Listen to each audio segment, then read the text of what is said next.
The nation of Israel celebrated as the Ayalon Mall in Tel Aviv shut down to the public to allow 5 recently freed female hostages to go shopping. But that's just the beginning of their heartbreaking story. And on your screen, you will see my dear friend Danielle Mor of the Jewish Agency, who's here to tell us more about these 5 incredible girls. Shalom, Danielle. Shalom, Raj, and thank you so much for having me. And truly, I'm so thankful for this opportunity to finally be able to speak about these 5 girls. The 5 girls that in so many ways we all felt that they were our girls, our sisters, our daughters, finally to speak about them with some sense of joy. And these 5 amazing girls that just came back 2 weeks ago, and that today is the day that they finally went each to their family's home.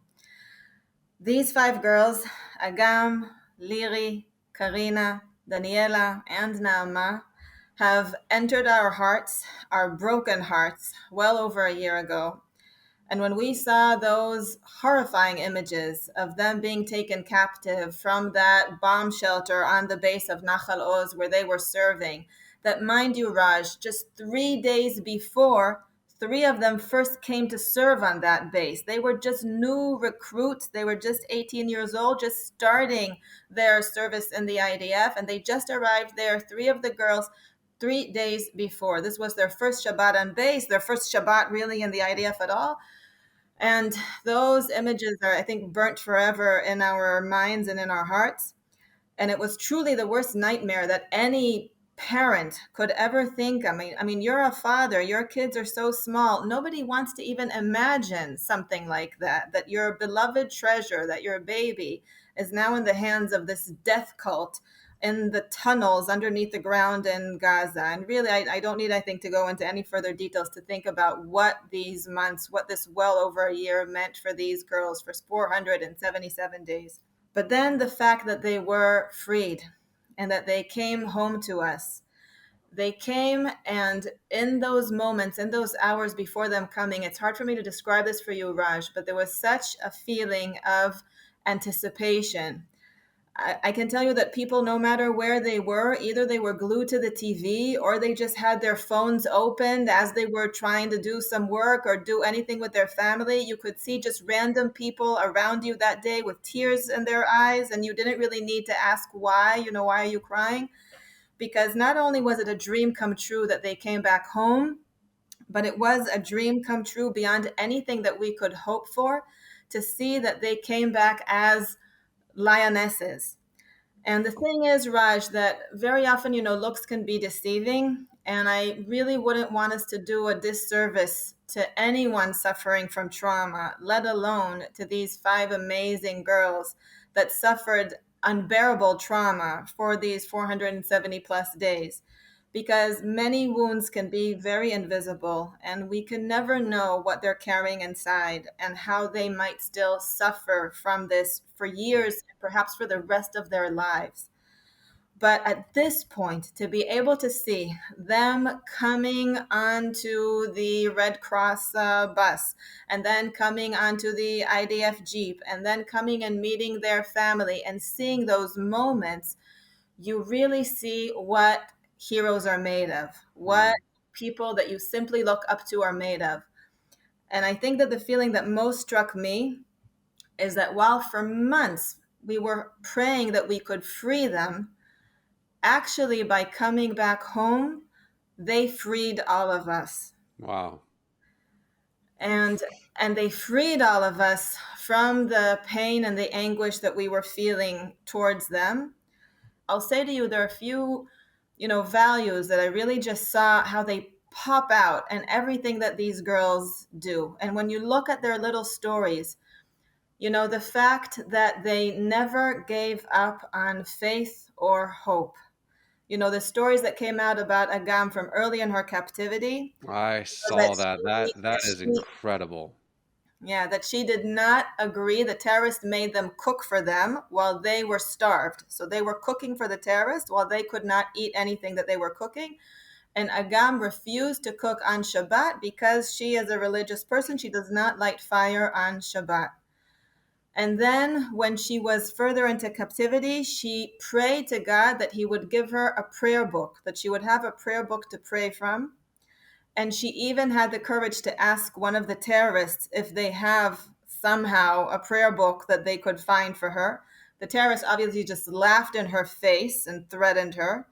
But sometime after that, he just threw at her a prayer book that was found in Gaza that probably one IDF soldier left behind. And he told her, your God must love you. Look what he got you. Wow. And then when she's on the helicopter coming into Israel, they were each given this little, like etch a sketch kind of erasable board. And she wrote on it, in a path of faith I chose, and with a path of faith I returned. To me, that is the strongest testimony for faith. And if she could hold on to her faith and to her principles, then of course we can. Wow. Wow. Another lesson. This just goes on, Raj. Another lesson is camaraderie. They stuck together and for one another for all their time in captivity and also for others. Amit Sosana, who was one of the hostages that was taken from Kibbutz Kfar Aza, that there are videos of her struggling across the fields of Kfar Aza, trying to kind of get out of the hands. One woman with 10 terrorist men trying to hold her down, and she's fighting and fighting. And she said that Liri literally saved her life because at some point when they were in captivity, the Hamas terrorists assumed that Amit was an IDF soldier, and they threatened that they not only will not give her back, but that they will also kill her. And Liri went out to them and convinced them that Amit is not a soldier at all, that she's just a civilian woman. And that's how Amit got freed. So she saved her life. Wow. And later, if you want to talk about camaraderie, the Hamas only committed to freeing 4 women at that part of the deal. And so they decided that Agam is staying behind. But the girls would not part with her. And at some point, Liri refused to leave Agam. So the terrorists had to trick her into saying, we're taking you to a different room, we're changing locations. And only after she agreed to change locations, she found out that she was forced to leave her best friend behind. And that's why, after they came to the hospital and spent already a week in the hospital, they would not leave. They were waiting for Agam. They wanted to be there for Agam when she comes back. And then Wow. if you look at Joy, how can you think about it, they're terrified, they're standing there on that stage. And if I can make a little joke that somebody told me, Raj, Please. they're standing on that stage, and the Hamas terrorists are giving them their horrid gift bags with maps of how Palestine from the river to the sea, and making them sign their release documents and horrendous things, really final acts of torture. And they're standing there on that stage and they're waving this regal wave and smiling. And can you just imagine what they're saying? Because I can imagine what they're saying. They're basically saying, I'm never going to see you again. They're saying, go and find some place to bury yourself in. They're basically not smiling in any kind of gratitude or festivity, but smiling because they are finally going to be freed. Mm. And then when they are freed, Liri made the heart sign. And then when she sees her parents, the first thing she says is Liri number one, which was like the family motto. Wow, Danielle, first off, that is overwhelming, all those details you just shared with me. But Danielle, your work with the Jewish Agency, you work a lot about bringing Jewish people home, making Aliyah. In fact, you and I were on a trip together a few years ago when we helped Ukrainian Jewish refugees make Aliyah to Israel. But for you personally, Danielle, you've worked around the world, but instead of bringing Ukrainian or name the country Jewish people back home to Israel, what was it like for you to bring someone back just to across the border a few miles from not making Aliyah because they want to, but to come back from a, as you put it, hell on earth in the dungeons of Hamas?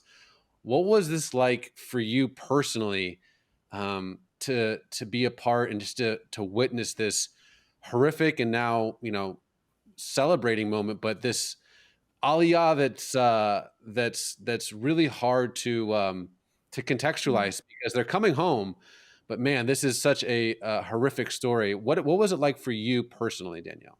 So I can tell you that really since October 7th, I was just struck by this very deep feeling of such sorrow and mourning, because just like you said with Ukraine, if you remember, Raj, in Ukraine, we went into the refugee hotel that the Jewish agency set up, and we saw over there all those piles of shoes and clothes and toiletries and everything that we prepared with volunteers and with our staff to be able to help those Ukrainian Jews that were fleeing across the border with nothing. And then here in Israel, in the first days after October 7th, when I went to Shfaim, or when I went to the Dead Sea, and I was there with the refugees, with the survivors that were taken out of the massacres of Kfar Aza and Be'eri, and I saw exactly the same thing, Raj.